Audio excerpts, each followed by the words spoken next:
Okay, so the graph algorithms, they tend to fall into two categories, which are either the single source shortest path or the all pairs shortest path.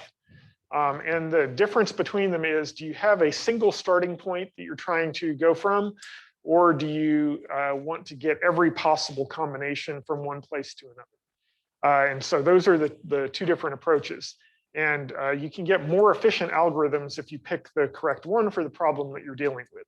So if you have a single source, using Dijkstra's algorithm or one of its variants is going to be the better way to go.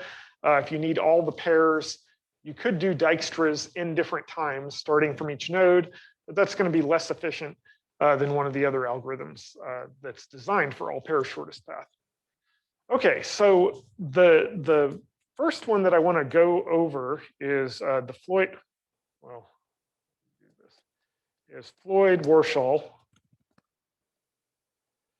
And I realize that many of you have not watched the video yet, so please watch the video if you don't remember Floyd-Warshall. It's kind of the last one that I talk about there, but it's actually a dynamic programming approach for doing all pairs shortest paths. So the basic idea is, if I want to calculate the distance from a node A to a node B, I'm going to actually treat it as a problem where I'll add an additional state on K. And this means this is the path from A to B, where the intermediate nodes are 1 through K. Okay, or if we are starting with 0 indices, we start 0 to K. Okay, so depending on whether you start with 1 or 0, it's 0 to K. So K is going to be there. And what we talk about, and again, watch the video to see this, the basic idea is that the distance from A to B with nodes from 0 to K is going to be the minimum of either the distance from A to B without using node K itself, so where node K is not part of the path that you go through, or where node K is part of the path. So it's A to K, K minus 1, plus the distance from K to B, K minus 1. Okay, so when we have this set up, that's basically the test that we're going to do. And you're going to see this is actually one of the simplest algorithms that there is to code. It's probably the simplest one we have all semester in terms of how easy it is to code up this algorithm, the Floyd-Warshall algorithm itself. But it's basically a dynamic programming approach.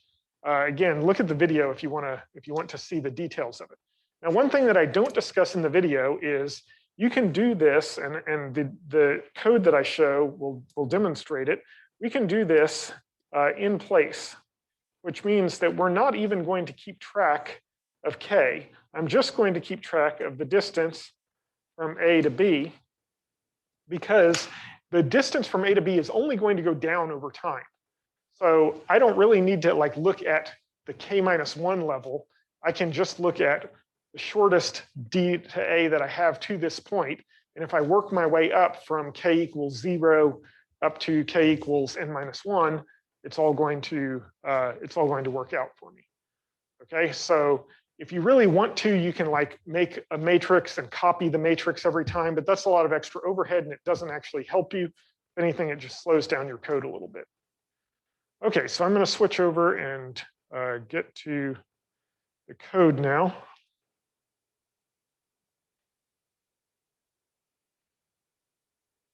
Make sure, give me just a moment to pull up the participant list and the chat just so I can see them on the screen if needed.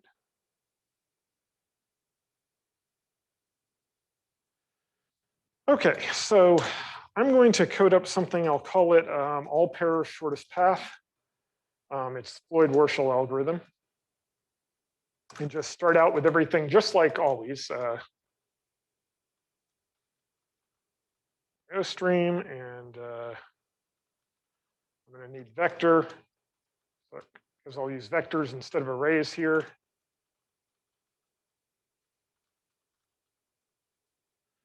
Okay.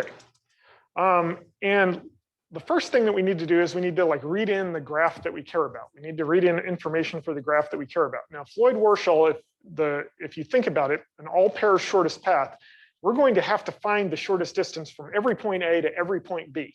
So we might as well keep everything in an adjacency matrix because we're eventually going to need all of that information anyway. Okay, so I'm going to set up an adjacency matrix. So first, I'll just set up some basic iterators that I know I'm going to want later on. And then n is going to be, this will be the number of nodes in the graph. And this will be the number of edges. So I'll assume that I have that on my first line of code. So I'll just assume that you get the number of nodes and the number of edges in the first line of code. And then I'm going to set up my adjacency matrix. So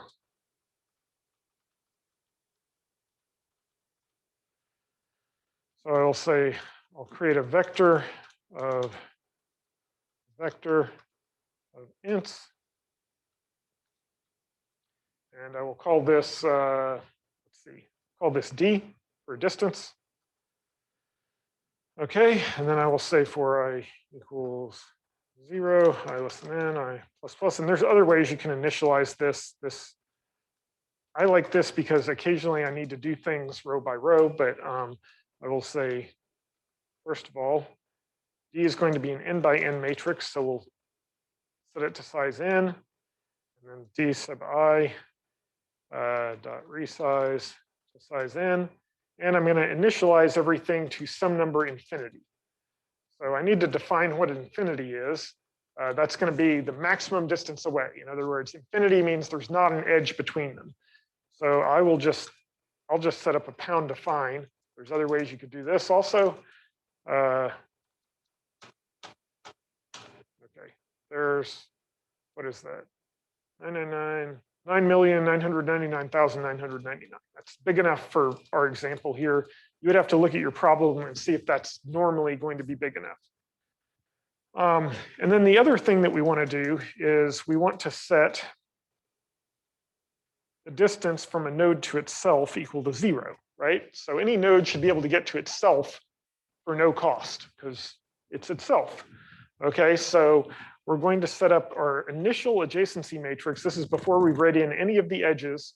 And we say the distance from A to B, that distance is infinity unless you're already at yourself, in which case the distance is 0. Okay, so now we're going to read in our edges. So we'll do something like for I equals 0, I less than m plus plus. And I'll say int x, y, z.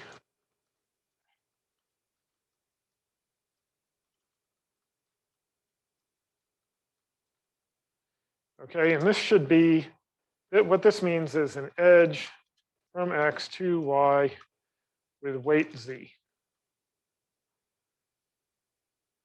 Okay, so that's what we're going to read in. So we're going to just read in the edges one at a time, and it's going to say I have an edge from A to B with weight z, or x to y with weight z. And we'll do this for each edge, and then for each edge, we need to update our adjacency matrix. So we will say D from x to y is equal to z. Okay, in other words, the distance from x to y is going to be z. That's going to be a direct edge from those, and that's where we will start out. Those are the initial edges that we start out with. Now, over time, this might decrease. So notice the distance between all of these things is infinity. Hopefully, once we get paths between things, the infinity values are going to go down, and then we can adjust it from there. Okay, so now I have read in. This is just all reading in stuff. So I've set up my adjacency matrix. So now I have an n by n matrix. And the values in the matrix are the values of the weights of the edges between nodes. And everything else is infinity. Okay, so now I'll do the Floyd-Warshall algorithm.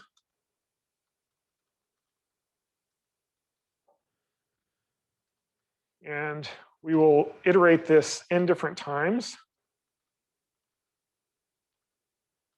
So I'll go for k value, the k values that we talked about before are going to go from 0 to n minus 1. And then we're going to iterate over I and j.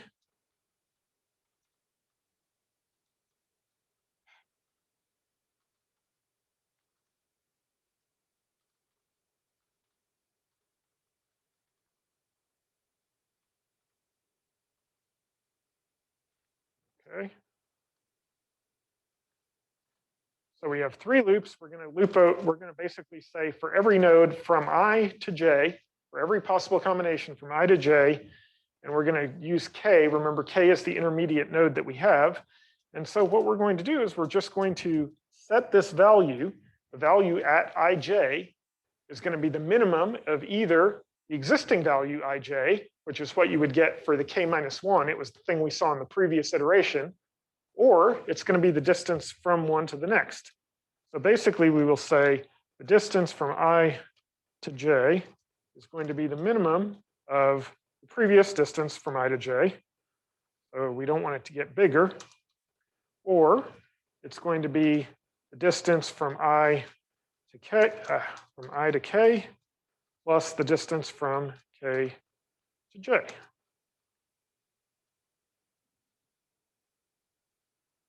Okay. And believe it or not, that's it. We're done. Okay, so I told you this was like one of the simplest algorithms we have. That's all it is. 3 loops from 1 to n with 1 statement in the middle of the loop. Okay, that's the entire Floyd-Warshall algorithm. And so if we want to now at the end, we can kind of output our matrix just so we can see the results. So if I want to output,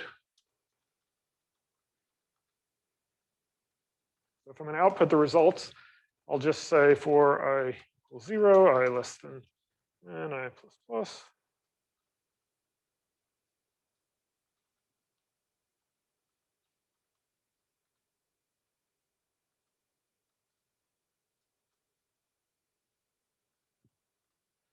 Okay, and so for each one of these, we will just output Bij,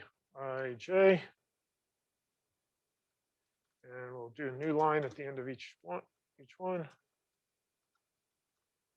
And I'll do something where I set the width of each one to, I don't know, try 7. And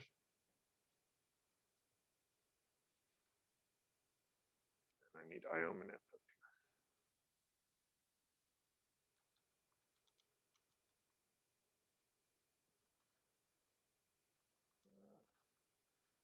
Okay, so I'll set something in a field of 7, and I don't really need it, but just to be on the safe side, I like to put an extra space in there in case something exceeds the width. Okay, so that should be the code.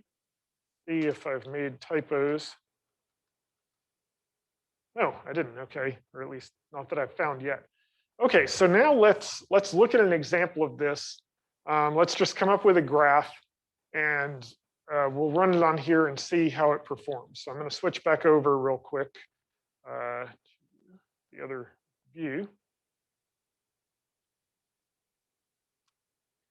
Okay, so let's just give an example of a graph here of all the different nodes. Let's say we've got 5 nodes, and I'll say that's the distance 1, 3, 2, 4, 5.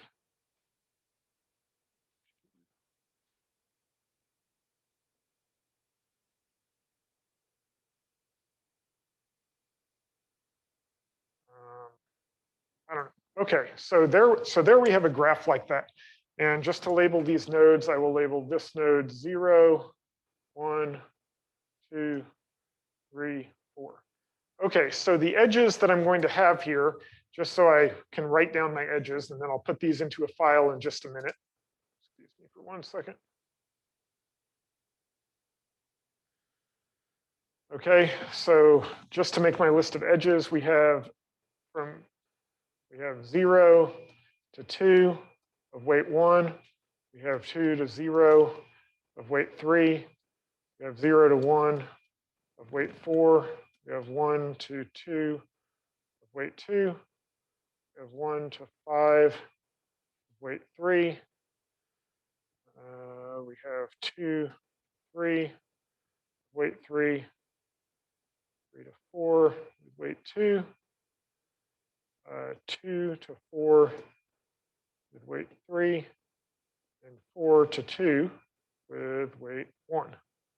Okay, does anyone see any that I missed here? Are there any, have I missed any of the edges at this point? Which one?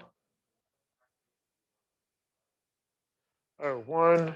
Oh, yes, thank you. So this is supposed to be 1, 3, 5. Thank you. Very good. That would have really messed us up. Let me just copy these on paper for just 1 second.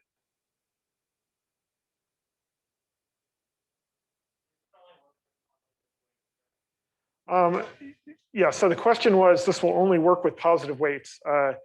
It will actually work even with some negative weights. However, it does not detect negative weight cycles. And so if you have a negative weight cycle, that's going to mess things up. You need to use Bellman-Ford if you're going to have negative weight cycles. 1, 2, 3, 4, 5, 6, 7, 8, 9. Okay. All right, so I'm going to go enter this now. I'll switch back to the code and we'll see if this thing works. Okay. Question was, what is the time complexity of this algorithm? Hang on, this one is nice and easy to analyze the time complexity for. So notice 1 to n, 1 to n, 1 to n, all nested. So it's an n-cubed algorithm. Okay. So very straightforward n-cubed algorithm, time complexity.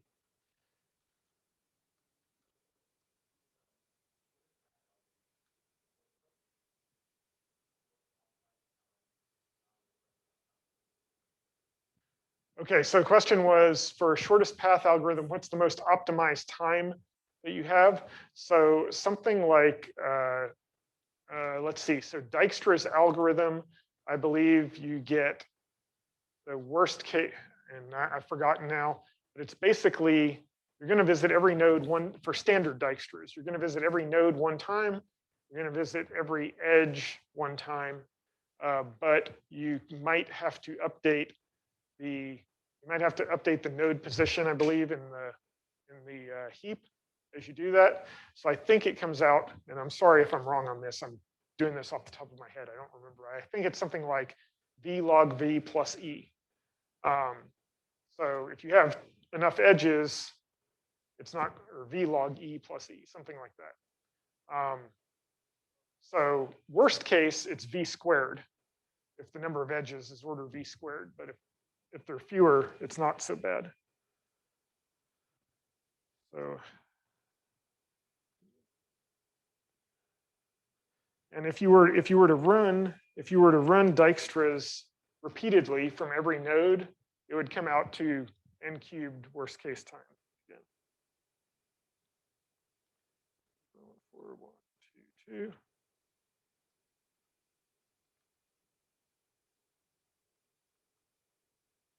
And I guess there is a question on, is there a more optimal one? And there might be. I don't know what it is right now.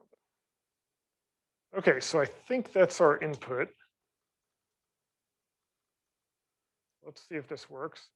Okay, so this is the graph that we got here. And so I'm gonna just write this down so that we can go back to the other one real quick and see if we got the right answer. 0, 4, 1, 4, 4, 5, 0, 2, 5, 5, 3, 7, 0, 3, 3, 6, 10, 3, 0, 2, 4, 8, 1, 4. Okay, so switching back again. Oh, can you track the path with Floyd-Warshall? Yes, and yeah, Drew answered it. Yeah, so worst case of Floyd-Warshall is same as worst case of Dijkstra. I believe that's correct. Those are same worst case. Okay, so let me just point out the graph that we got. The shortest distance was 0, 4, 1, 4, 4, 5.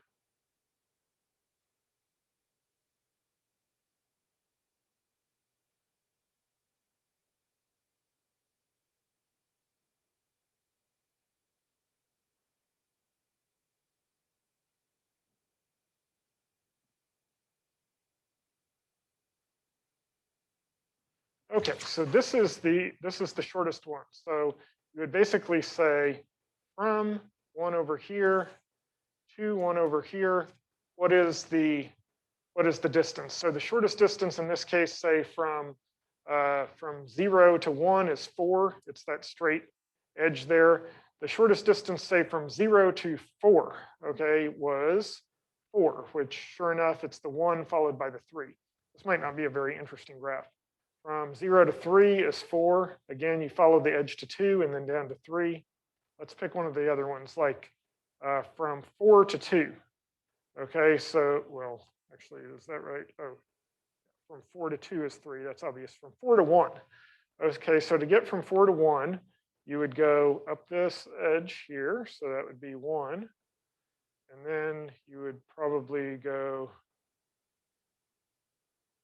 there, which is 3. And there, and that's 8. So 4 to 1 is going to be 8, just like we see there. Okay, from 3 to 1 is the same thing, but first you have to go with edge 2. That's why it's 10. Okay, so you can see that graph now gives us the shortest distance from any node to any other one. You can just look it up and you can see that. You can also look at this graph and you can determine things like the longest possible distance. The longest shortest distance is 10. That's the biggest value in this grid. Okay, so the path from 3 to 1 is the longest possible path that we have in the whole thing. And anyway, you can find out stuff like that. I did see the question saying, can you actually determine what the path is? And you can. It's actually just basically one more line of code. You're going to keep the parent of each node. So if you update with a new minimum that goes through an intermediate node, you update stuff along the way. So it is possible to update your code that way. Okay, so I am going to stop on this for a minute, and I'm going to go to Dijkstra's algorithm, and I want you to see an example of Dijkstra's algorithm implemented. I think, is it correct that you all implement Dijkstra's in 221? Is that true? Yes, no.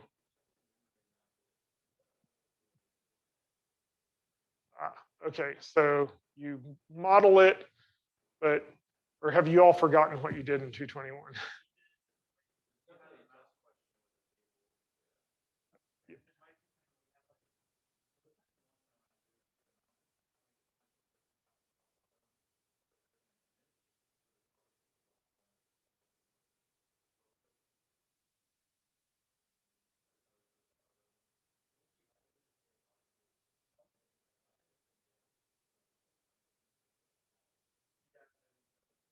Okay, so on paper, no chance we coded it, not for Tiagi. Okay, so I guess some people did, some didn't.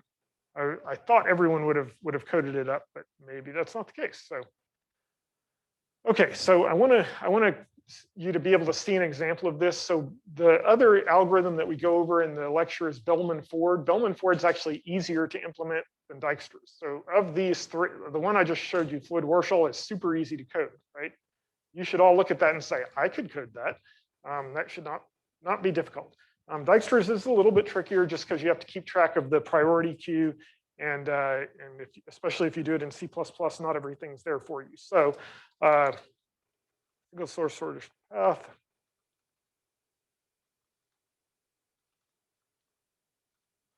Okay, so I'm going to do this fairly quickly, but hopefully it's not too weird. And sorry, let me try bringing up the chat again, just in case people have questions.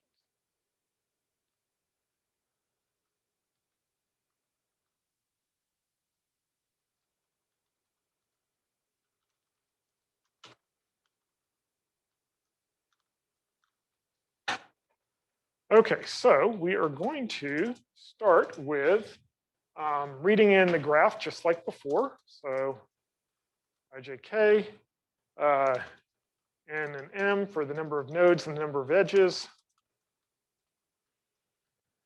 Okay, in this case, I'm going to keep it an adjacency list. So I will keep this all in a single vector rather than creating nodes and stuff like that. Okay, so the first part of the adjacency list will be the combination of which node to which node. And then the weight. This is going to be something that is of size n to begin with.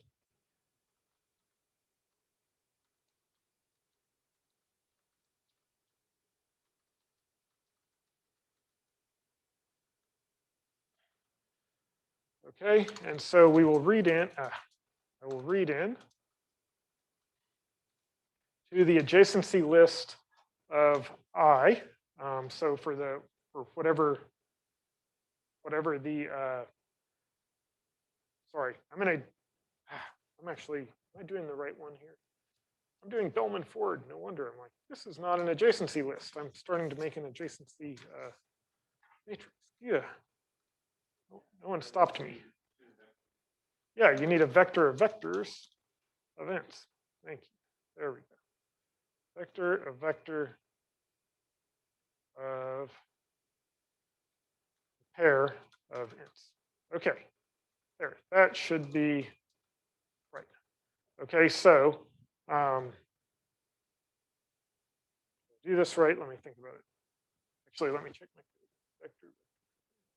Yes, okay, this is right. Okay, so basically adjacency sub I is going to be the adjacency list for node I. And each one of those is going to have a pair saying which node it's going to, that's the first thing, and what the weight of that edge is. Okay, so I'm going to store, this will be the node, comma, weight for each, that's what each pair is going to be. Okay, so now I'm going to read through, I'll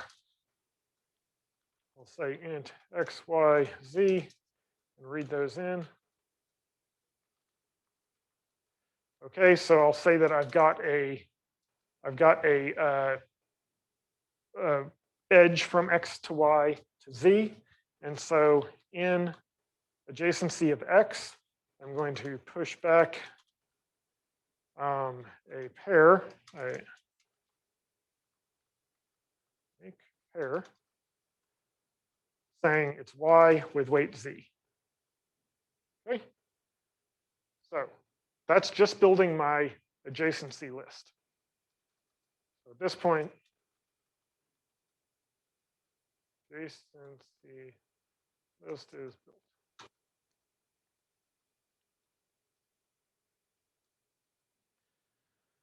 Okay, so now I'm going to keep track of the distance to each of the nodes. So this will tell me how far away each node is, and I'm going to define infinity kind of like before.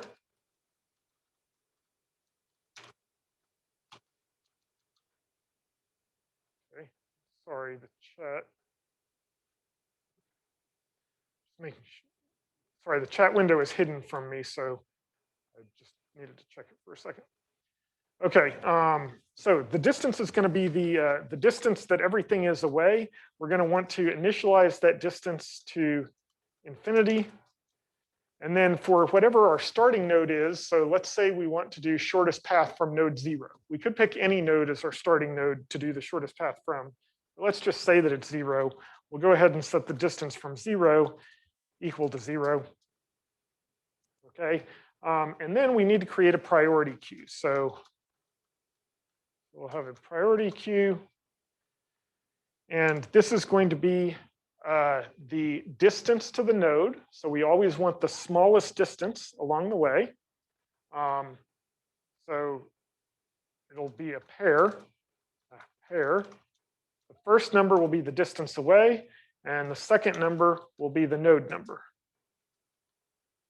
Okay, so that's going to be our priority queue, and we will start out by pushing into the priority queue the starting node, which would be make pair. It's going to be distance 0, node 0.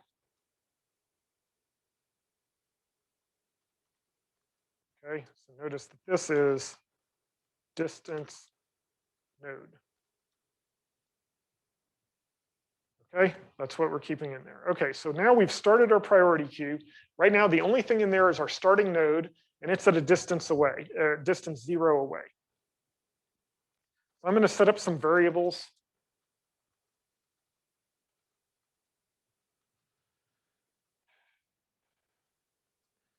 Just so that we have them, and then I'm going to keep processing this as long as the priority queue is not empty.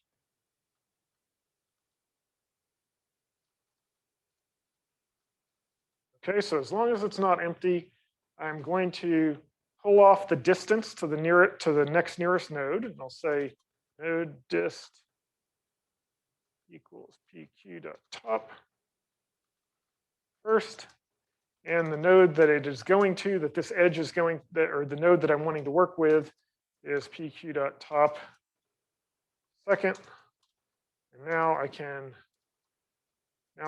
pop that node off. Okay, so I don't need that anymore. So I say, okay, I've gotten the next nearest node. The next nearest node I've now pulled off of the list. And I'm going to put in a check. And this check that I'm putting in is only here if we can possibly have a negative weight edge. So if you can't have any now I'm not saying negative weight cycles, not negative weight cycles, but if you can have a negative weight edge, then you need to have a check to make sure, because you can actually visit a node more than once. You might say, oh, the distance was something away, and then I come back to it and it's something again. Now I'll mention that this approach in the worst case is exponential in time. But in practical situations, it's okay. It doesn't really work that badly. You can, unless you have a case that's given to you that's meant to cause it to run an exponential time, you're going to be fine. Okay. So, so the idea is I need to check, and I'll put in a check here and say, if the node distance is greater than the distance to the node, so basically if it's already something that I've processed, then I want to just quit from there. So I'm just going to continue. And that means that this is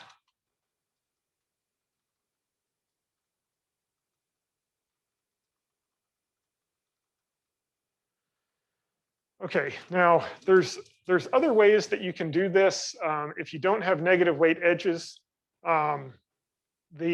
If you don't have negative weight edges, you can delete things from the priority queue and then stick them back in. But that process of deleting and sticking it back in is kind of a pain. It's easier to me to just keep putting stuff into the queue over and over as you need to. Again, even though it can be worst case. And so now you're going to relax all the edges from node. Okay, so node was the node that we're trying to process. It's the next farthest one away. We're going to relax all the edges, and that means we're going to look at all of its edges, and we're going to try to reduce the distance to the thing on the other side. So the new distance for each of these things is first of all, I'll have a for loop. So for I equals 0, I is less than adjacency sub node size I plus plus. So we're going to go through all of the edges in node's adjacency list. That's what that loop is doing. And I'm going to calculate the new distance if I follow that node. So the new distance would be the distance to the current node, whatever it was, plus the adjacency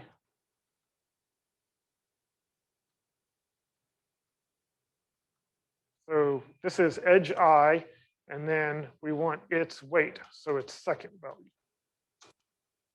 Okay, because notice that in the In the adjacency list, it was the second value was the edge weight. Okay, so this basically says I'm starting at the current node. It's got a distance dist of node away, and I'm going to follow the edge. So the thing on the other side, the other node on the other end of that, is going to be a distance second away. And now I want to see, is that less than what I've already found? In other words, is this route to that next edge shorter than the route that I found the first time? So I say if the new dist is less than the distance to the node at the other end of this edge. So that's node edge I dot first. That's the node on the other side. So in other words, if I've found something that's even closer, then I need to update everything.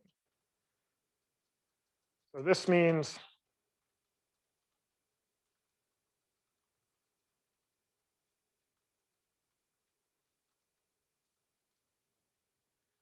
okay.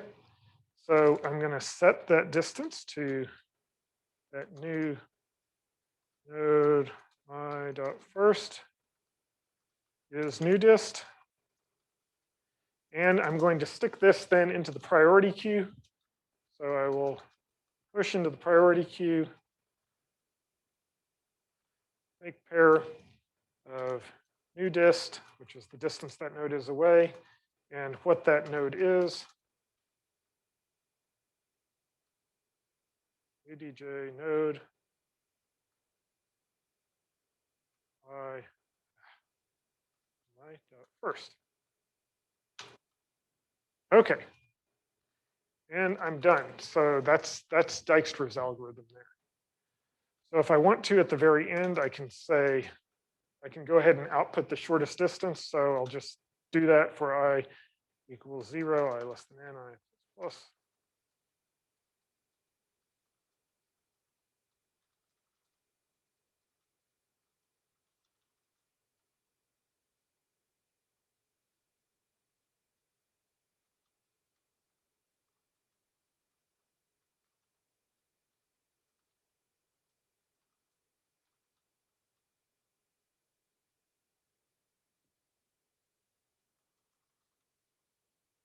Okay, so let's see how many errors I have.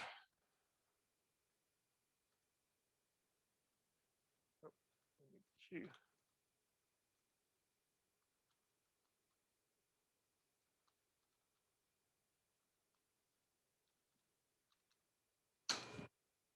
Okay, so that's the code for Dijkstra's. So I can run the same graph that I had before, I think. Yeah, 5 nodes, there were 9 edges, and just see what I get from this. And hope I didn't make a mistake.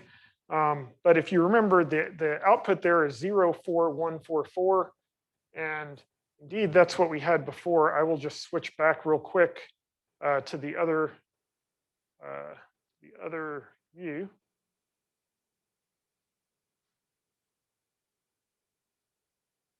Just a second.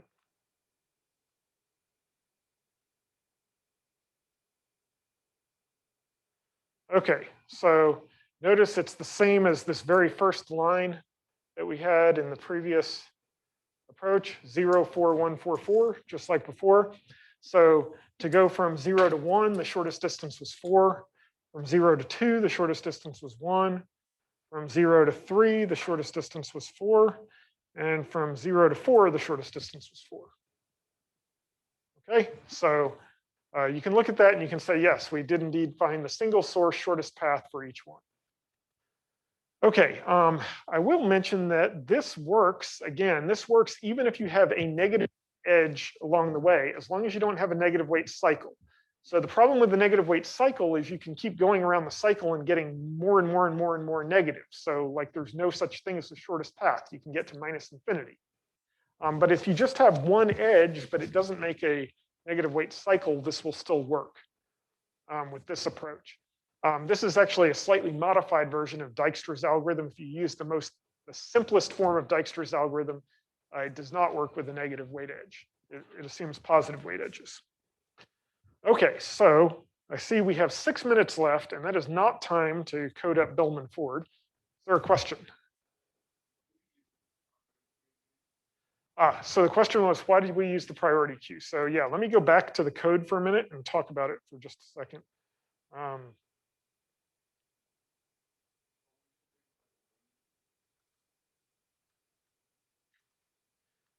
Yeah, so the priority queue is sorting the distance to the next nearest node. So at the beginning, the nearest node is node 0, your starting node.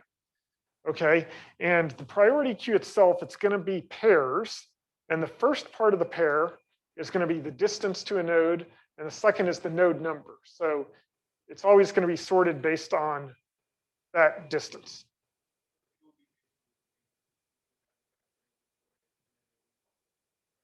That's right. Yep. And I'm seeing something here, which I don't know why what I wrote works, because I have a bug in here. Anyone know what the bug is? First person to tell me the bug wins. A good job. I think I might know. Is it that if statement at the bottom? It should be dot second. Or is that... Wait, this one here? Yeah.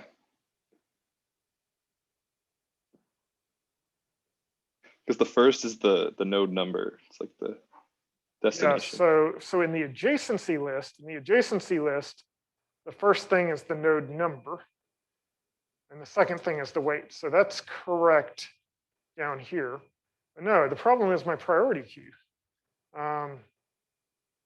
What's the problem with my priority queue? I'm amazed it worked. I'm a little scared that it worked. Should not have worked. The way it compares, yeah, I didn't make it a less than comparison. It's the max queue. Yeah, no, it's a maximum queue. Okay, so there's 2 ways you can deal with that. I can either set up the priority queue itself where I do the comparison to be greater than instead of less than. The way I tend to do things is that when I push stuff into the priority queue, I like to just make the distance negative. And when I pull it out of the priority queue, I unnegate it. Okay, and the first time -0 is the same as 0, but you can think of it that way.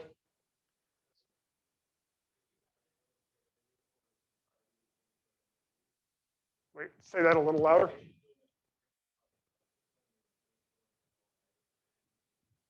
Yeah, you can change the comparison function in a priority queue just like you do for sort. The only thing that's a little weird is for priority queue, the comparator is the third parameter that you give, and you have to actually say the base data type that you're using in the priority queue, like vector. And so there's like this extra little component you have to put in there, and to me, it's very clunky and ugly to use it. So I find it easier to just sort of negate everything and go with what's standard.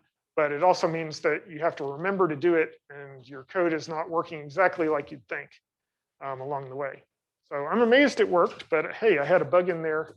That should have fixed it. Let's exit out of here and make sure this thing is still working. Okay, yes, it still works and gave the correct answer even with that. Okay, so yeah, back to the code. Back to the code itself. Yeah, so the question that we started with was the priority queue should be sorted by whatever the nearest distance is. It should be the smallest distance that you pull out each time. And so each time you pull out the node, that's the node value here, and the distance to that node. And then you say, if that's not, like if it's like no longer good because it got updated and you've already found something shorter, then you just ignore it. And otherwise, you go to that node and you go through its adjacency list. So I is going to go through all of the edges coming off of that node. That's what ADJ is. ADJ subnode is all the edges coming off of that node. And so for each one of them, you're going to find the distance starting at that node plus following the edge. That's the new distance. And you say, if you can reach, if this ADJ node I first, that's the node at the other end of the edge. So if you can reach that node, and its current distance is greater than the new distance, then you want to update it. And updating it means you update the distance to the new value, you shrink the distance away, And you go ahead and you put that node at the other end into the priority queue and say, hey, we found a new lower value. We need to go ahead and process that thing. And let it have its new lower value that you had along the way.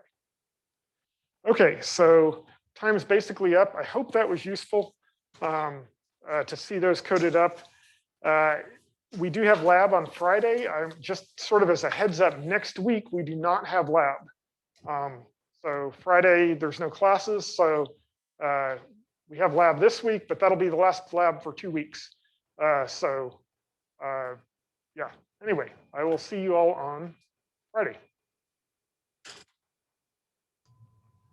Professor?